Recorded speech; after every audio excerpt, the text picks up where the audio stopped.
Good Shabbos, good Moed, everyone. It's good to be with you virtually. Once again, Yashar Koach to all who participated in our service today. I'm so glad that we got the technology working to be able to do that, not only so that you could see me and Abby and hear our voices in your homes, but hear your fellow congregants' voices, Rabbi Kelly, Cantor Greenstein today. It's really a small blessing in the midst of this challenging moment. In the Psalms of Hallel, there's one line that I feel is uniquely resonant in this Pesach during the most catastrophic plague in generations. Min HaMeitzar, karati ya, from the narrow places I cry out to God. Anani v'mirchavya, God answers from the expanse. We sing these words, Psalm 118, each festival and on Rosh Chodesh. It's like a twisted, inverted Dayenu, not ascending in gratitude, but maybe descending in horror in this moment, it seems. Dayenu, if only we said Hallel as we do on all other holidays, but on Pesach, this psalm feels all the more relevant because the word in Hebrew for Egypt is Mitzrayim. Min HaMeitzar, from the narrow place. Egypt is quite literally the place of constriction, of narrowness and constraint. And what better way to think of slavery as that which fundamentally narrows our choices, perspectives, and resources, that of the enslaved. Egypt is the place of oppression through compression. Dayenu. But this year, in the midst of a global pandemic, this year, as we celebrate this holiday of joy and deliverance from the confines of our couches, as we say Kaddish through the internet, and while many of us cannot even embrace our own parents, our own children, for fear of infecting them with a potentially deadly virus, we feel constrained and constricted like never before. As I speak, the very airways of thousands upon thousands of people around the world are restricted, and far too many have died, and more are sure to follow. This year, we might say Hallel on Pesach with the taste of bitter irony on our tongues, and we might be justified in doing so. Dayenu, enough already. So how can we sing the second part of the line this year, the one about the mirchavya? How can we praise God for answering our compression with decompression? How might we feel better about the expanse, the mirchavya, to which our desperate cry redounds? In this new virtual universe, one of the things that Abby and I have found is that folks on the other end of the screen seem to value and respond to the music that we create. So today I'd like to teach you a melody.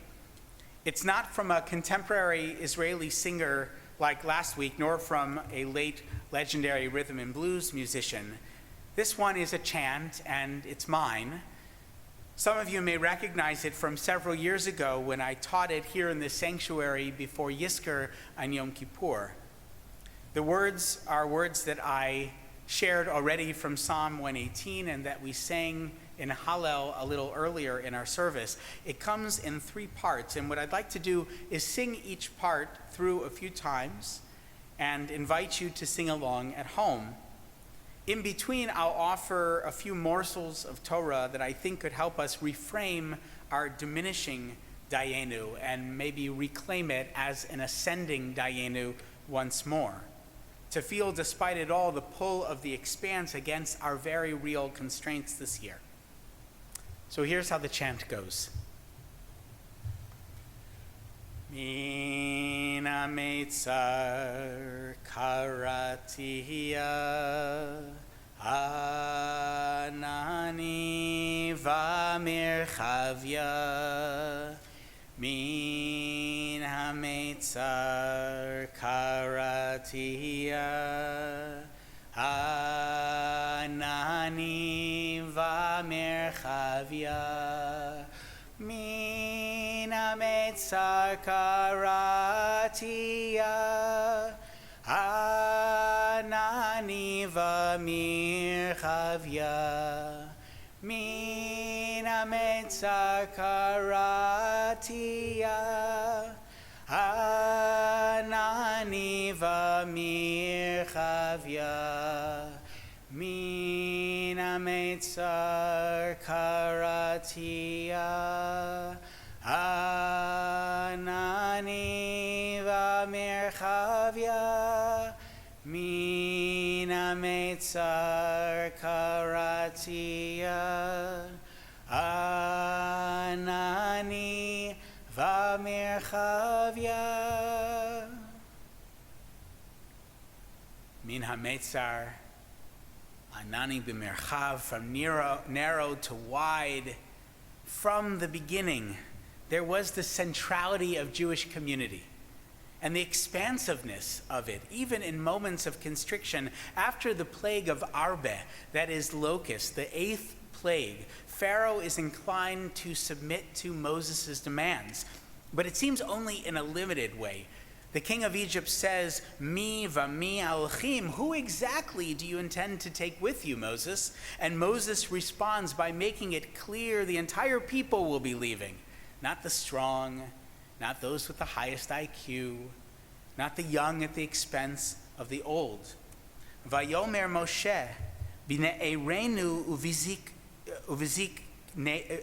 uvizkenenu nelech, b'vanenu uvivnotenu b'tzonenu, uvivkarenu nelech, ki chag Adonai lanu. Moses replied, we will all go, young and old. We will go with our sons and our daughters, our flocks and our herds, for we must observe the Lord's festival.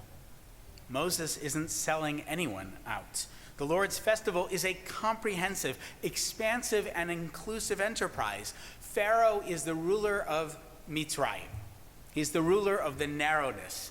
Like Yertle the turtle in the classic Dr. Seuss tale, he's the king of the mud.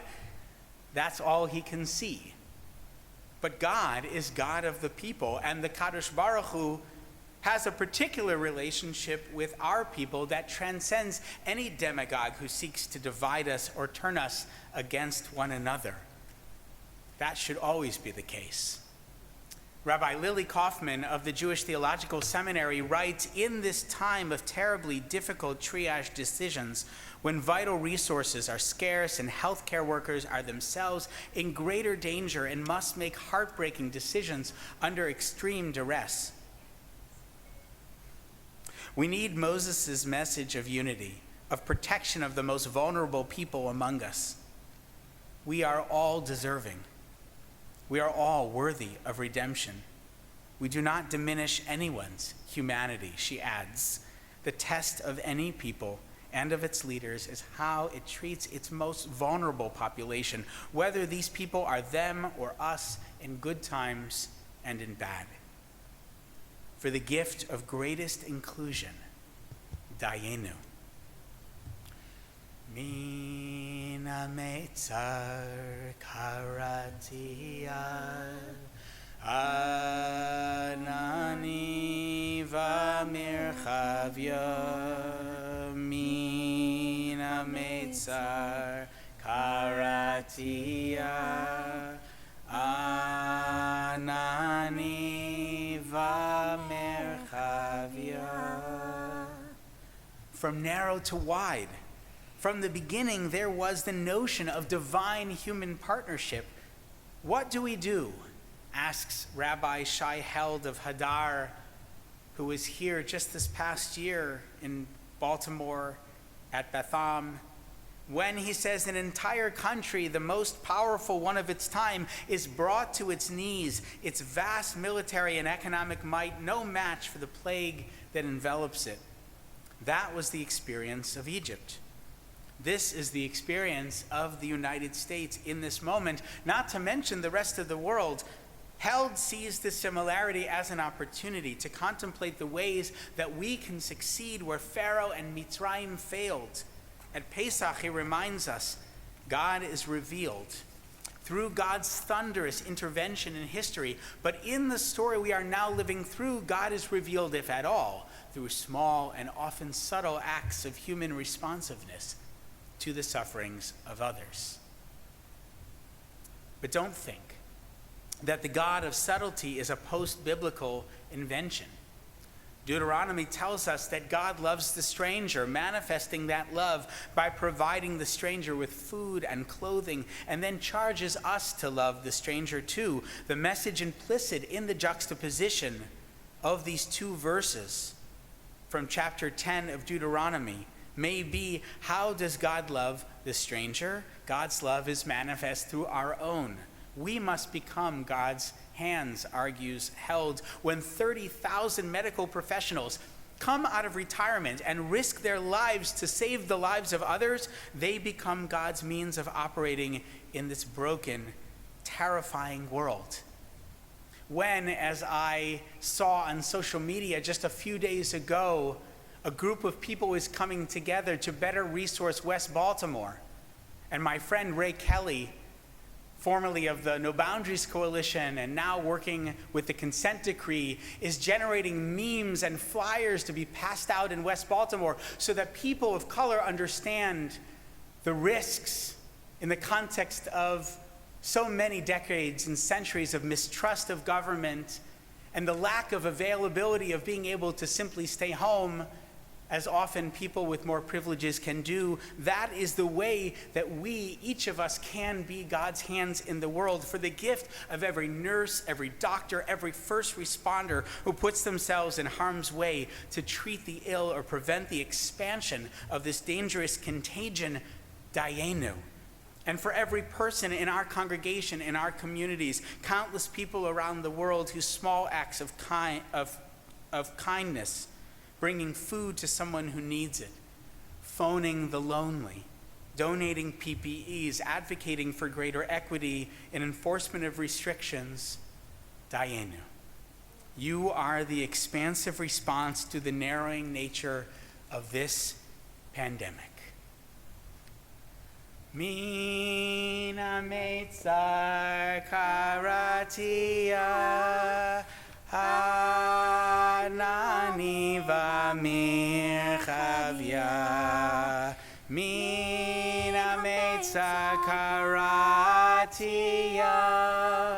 Hanani v'mirchavya. From narrow to wide. From the beginning, there was the essential creativity of the Passover Seder. Yes, this year is bad. It's tragic how we cannot gather, how we pine for our loved ones, how we worry for their safety. It's bad. Full stop. And also, it's been worse for us as a people.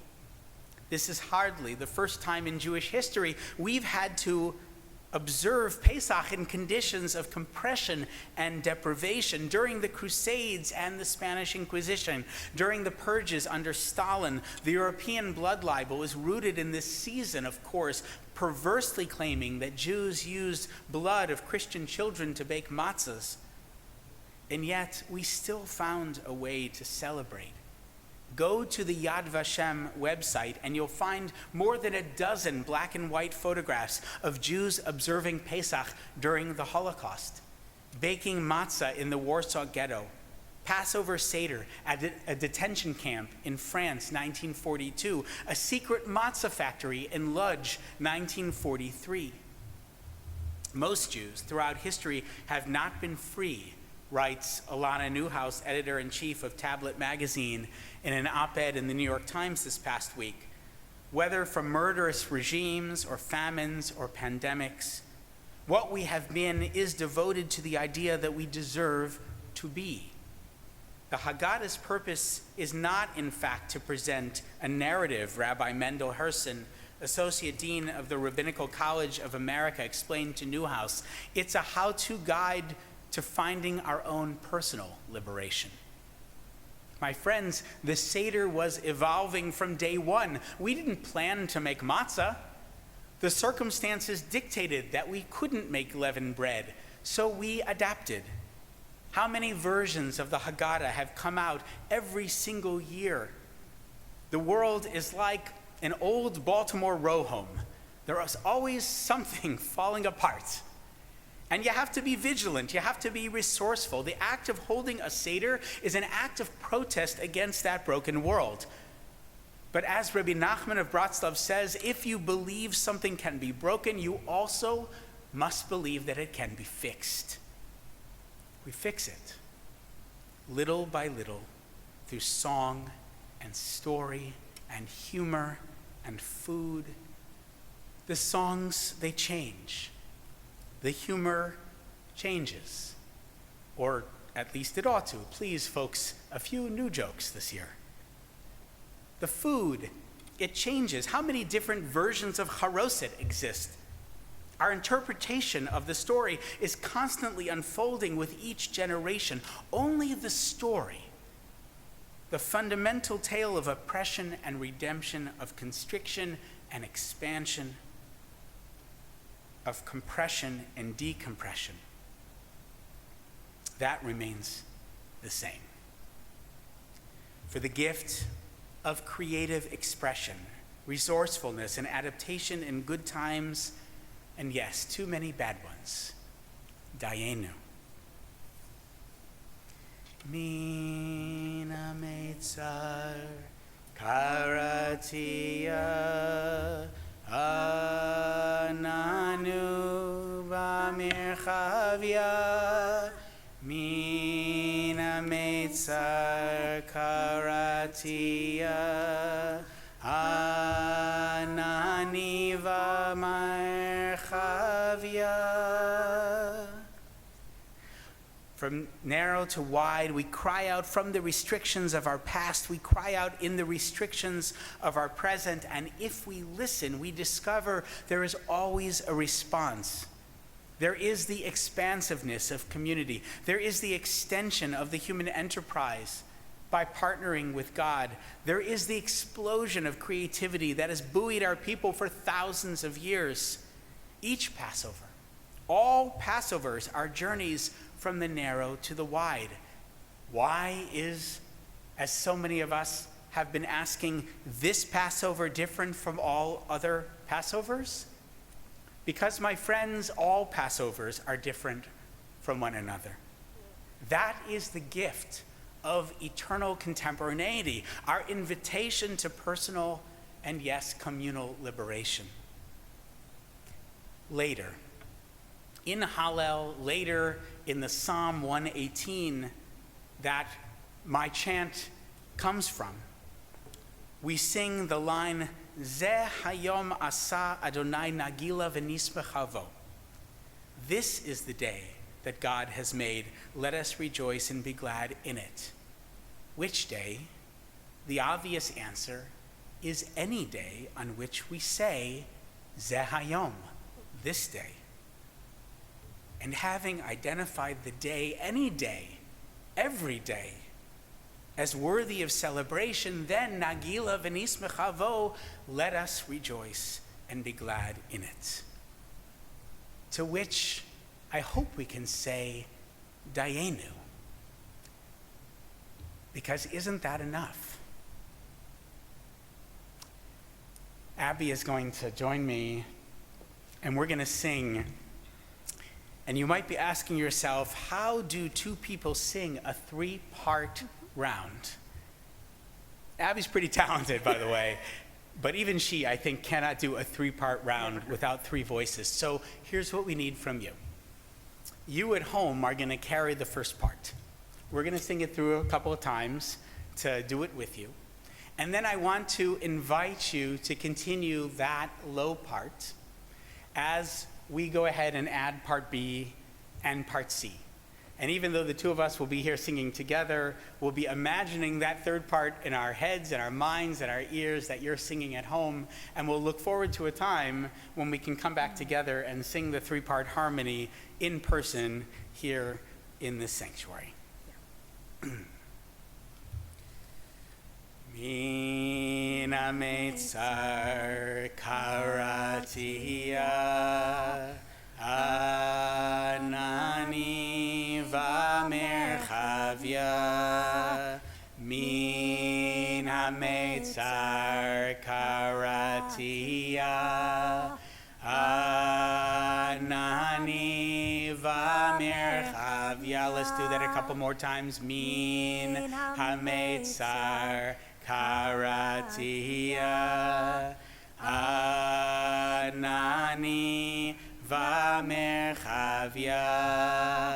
Min HaMeitzar karatia Anani v'merchavya. I'm staying with you. Min HaMeitzar karatia Anani v'merchavya. Min HaMeitzar karatia Anani v'merchavya. Keep going. Min HaMeitzar karatia Anani v'merchavya. Min HaMeitzar karatia Anani v'merchavya. Min HaMeitzar karatia Anani v'merchavya. One more time. Min HaMeitzar karatia Anani v'merchavya.